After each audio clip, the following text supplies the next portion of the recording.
हरे कृष्णा। इस वीडियो में कंस के बल और पराक्रम की चर्चा करेंगे और जानेंगे कि किस प्रकार उसने असुरों को हराया और अपने वश में किया।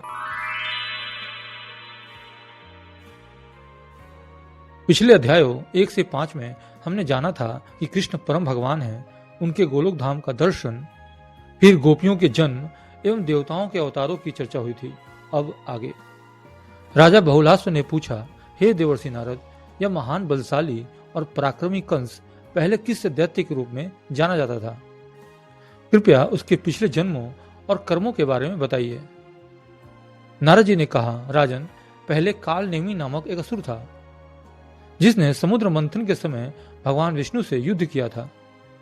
युद्ध में भगवान विष्णु ने उसे मार दिया, लेकिन शुक्राचार्य ने अपनी संजीवनी विद्या से उसे फिर से जीवित कर दिया।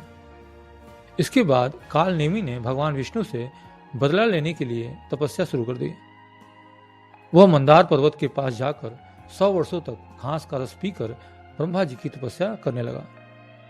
उसी कठिन तपस्या से प्रसन्न होकर ब्रह्मा जी ने उसे वरदान देने की बात कही। कालनेमी ने वर मांगा, मुझे भगवान विष्णु और किसी भी देवता से मृत्यु न मिले। ब्रह्मा जी ने कहा, यह वरदान बहुत दुर्लभ है, लेकिन किसी और समय तुम्हें यह मिल सकता है। ब्रह्मा जी के वरदान के कारण कालनेमी पुनः पृथ्वी पर जन्मा। इस बार वह राजा उग्रसेन की पत्नी पद्मावती के गर्भ से जन्मा और उसे कंस नाम मिला।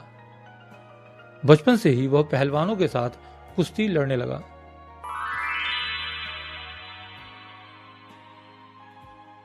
एक बार मगधराज जरासंध ने दिग्विजय यात्रा शुरू की और उसकी सेना यमुना नदी के किनारे ठहरी। उसके पास कुवलया पीड़ नामक हाथी था, जो 1000 हाथियों के बराबर बलशाली था। एक दिन वह हाथी बेकाबू होकर अखाड़े में जा पहुंचा, जहां कंस कुश्ती लड़ रहा था। सब डरकर भाग गए, लेकिन कंस ने अकेले ही हाथी की सूंड पकड़कर उसे पटक दिया और उठाकर जरासंध की सेना में फेंक दिया। कंस की शक्ति से प्रभावित होकर जरासंध ने अपनी 2 पुत्रियां अस्ति और प्राप्ति का विवाह उससे कर दिया और उपहार में घोड़े, हाथी, रथ और सेवक दिए।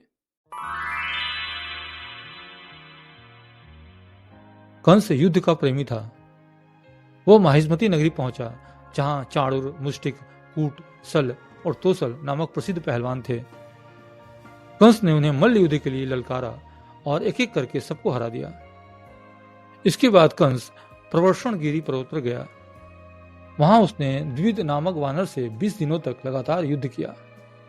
आखिर में उसने द्विद को भी पराजित कर अपना सेवक बना लिया। कंस फिर ऋष्यमुख वन गया, जहां केसी नामक एक महादैत्य घोड़े के रूप में रहता था। कंस ने उसे पराजित कर अपने वश में कर लिया। इसके बाद कंस महेंद्रगिरी पर्वत पर गया, जहां उसने 100 बार पर्वत को उठाया। वहां उसने परशुराम जी के चरणों में प्रणाम किया। परशुराम जी ने उसे विष्णु द्वारा दिया गया भारी धनुष दिया और कहा, जो इस धनुष को तोड़ देगा वही साक्षात पूर्ण पुरुष होगा और वही तुम्हारी मृत्यु का कारण बनेगा।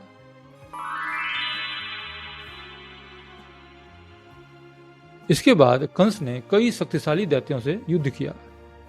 अघासुर, जो सांप जैसा दानव था, कंस ने उसे हरा दिया और उसकी माला बना ली।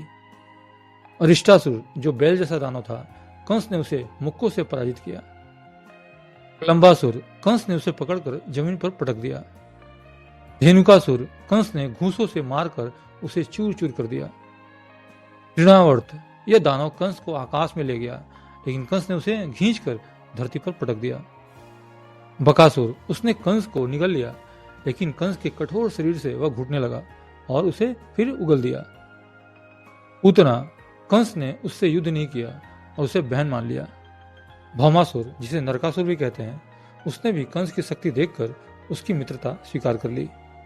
इस प्रकार कंस ने अपनी अपार शक्ति से कई शक्तिशाली योद्धाओं को पराजित किया और पूरे भूभाग पर अपना प्रभाव जमा लिया। इस प्रकार श्री गर्ग संहिता के गोलोक खंड के अंतर्गत कंस के बल का वर्णन नामक अध्याय 6 समाप्त हुआ। अगले अध्याय 7 में हम कंस के कुछ और दिग्विजय की चर्चा करेंगे, जिसमें वह अन्य असुरों एवं देवताओं को पराजित करता है। कृपया इस वीडियो को लाइक एवं चैनल को सब्सक्राइब करना ना भूलें। आपका धन्यवाद। हरे कृष्णा।